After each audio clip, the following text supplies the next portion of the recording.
Alors, un matin, on avait une petite neige, semble-t-il, qui va nous accompagner un petit peu. Il commence à faire plus chaud aujourd'hui.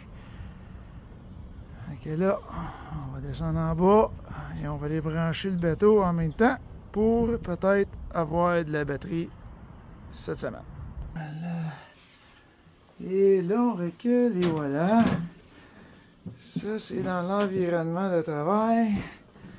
Ça, c'est quelque chose qu'il faut rentrer là-dedans pour remplacer ce beau morceau-là là, qui envoie une petite étiquette bleue avec jaune. Il va falloir y trouver une place. Ça va être le compartiment des batteries qui est éventuellement le prochain projet.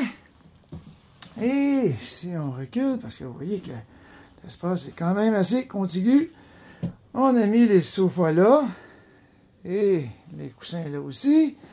Parce qu'on travaille ici, dans la pièce. Donc, un accès, si on voit, où est-ce qu'on voit une petite guenille ici? Et si on s'en vient de ce côté-là, là, il a fallu qu'on perce un petit trou parce que c'est ça qu'elle est là. Inquiétez-vous pas, je vous ferai pas la longueur de toutes les réparations. Mais ça ici, c'est le passe-coque. Il est commandé. Puis là, ben, on va essayer d'enlever la deuxième partie du passe-coque. Et voilà. Ça, c'est l'autre façon qu'on peut y arriver. Dans les confins du bateau ici. Voilà. Donc... alors voilà, on va étendre du bateau. Et là aujourd'hui, je travaille en bas. Je vous montre ça dans 2 minutes. Alors là, on va voir le détail un peu plus du passe-coque principal. Voilà en photo. Ça, c'est 1,5 pouce d'ouverture. C'est environ un bon 2,5 pouces entre les mains. Donc, il faut enlever ça. C'est par là que sortent nos déchets humains. Alors, il a fallu faire un petit trou pour le tourner comme il faut. Ça, c'est le restant du passe-coque qui reste. Donc, là, à l'extérieur, c'est ça que ça a l'air. Donc, il a bougé. Il a fallu que je l'enlève. On chauffe un peu. Et voilà. Là, on va voir l'étape de la déconstruction du passe-coque. On prend un grinder et on enlève peu à peu les morceaux de laiton, de bronze, jusqu'à ce qu'il n'y en a plus. Là, il a cédé. Fait qu'on l'enlève. Et voilà, dans toute sa beauté. Et on passe au prochain, le plus petit, celui qui est en dessous de la cuisine. Bon, mais le deuxième, il est enlevé. Il avait vraiment besoin d'amour, lui. Ça a été rapiécé. Fait que le petit trou, il est là. On va réparer ça. Comme on dit en anglais, practice make better. Bon, le but aujourd'hui de travailler là. Comme vous voyez, toute l'eau qui mouille s'en vient exactement où ce que je veux travailler. Ça, je ne sais pas si vous voyez ici, là, que le métal n'est pas exactement pareil parce que là, j'ai pris des brides de métal. Donc, j'ai enlevé un petit peu de métal dessus parce qu'on n'arrivait pas, on avait trop d'angles. Comme vous voyez, c'est assez collé. Fait que là, le but, c'est d'enlever ce beau petit moyen-là pour se rendre là-dedans, pour enlever le cutlass bearing, sans avoir enlevé l'arbre. Ça, on va voir. On a des amis, on va voir qu'est-ce qu'on va pouvoir faire. Alors, je ne vous ferai pas souffrir tout le long de ça. J'essaye et si j'ai un succès, on voit la fin. Ah, on a mis une petite corde sous la coque, juste pour éviter que l'eau s'en aille jusqu'à là, avec un trop gros débit. Fait que, on continue. En fait, on continue pas. Ça a été un flop. Mon ami m'a conseillé de sortir tout simplement le shaft. Alors ici, j'ai l'espèce de petit morceau de métal que je dois enlever de là pour pouvoir continuer vers la transmission. Fait que là, comme vous voyez, j'ai réussi à le dégager. Puis on voit la transmission un peu plus à droite, là, le gros beigne rouge. Fait que là, une fois que ça va être tassé, je vais me faire enlever ces bolts-là, puis on va pouvoir dégager le morceau blanc du morceau rouge qu'on voit là. Et voilà, totalement dégagé.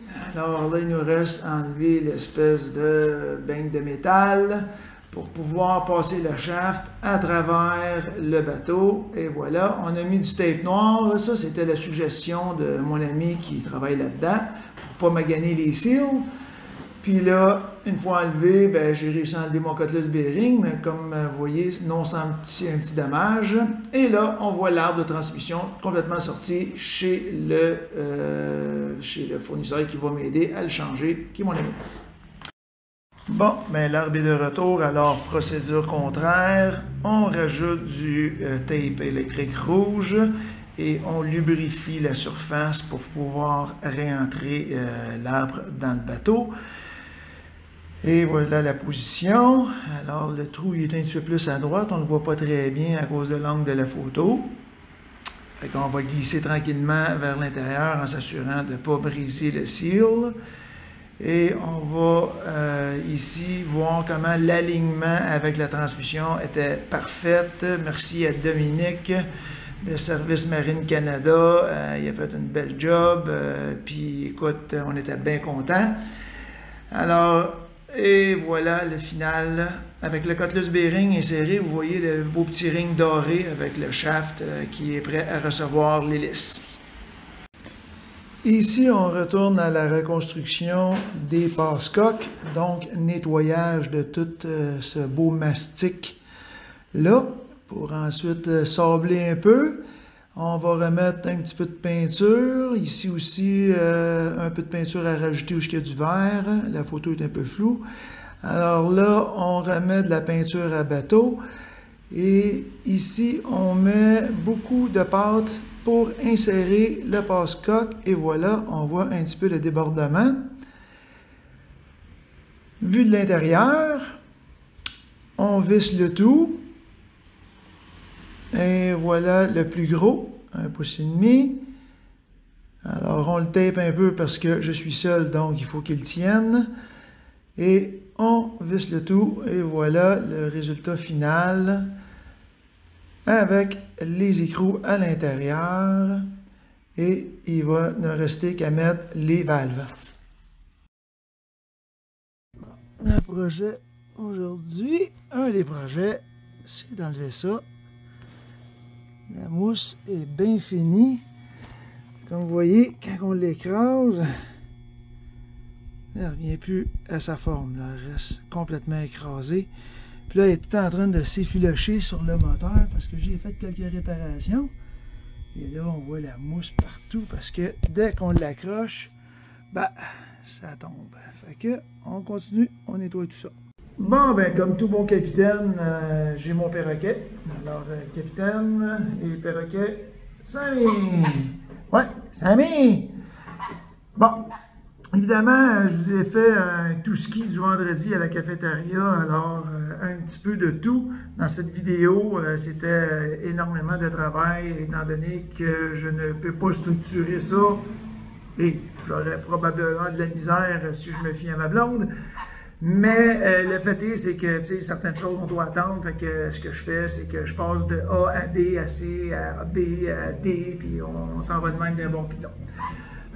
Évidemment, c'est parce que là, on avait un mois avant de le mettre à l'eau. Il va y avoir d'autres projets qui vont s'en venir bientôt, en espérant être un petit peu plus structuré. Alors, pour l'instant, ben, c'est ça cette semaine. Alors, merci beaucoup. Ben oui, j'oublie tout le temps, mais si vous voulez, vous pouvez faire un like. Et aussi vous abonner à la chaîne. Alors, passez une belle semaine, puis la prochaine. Au revoir.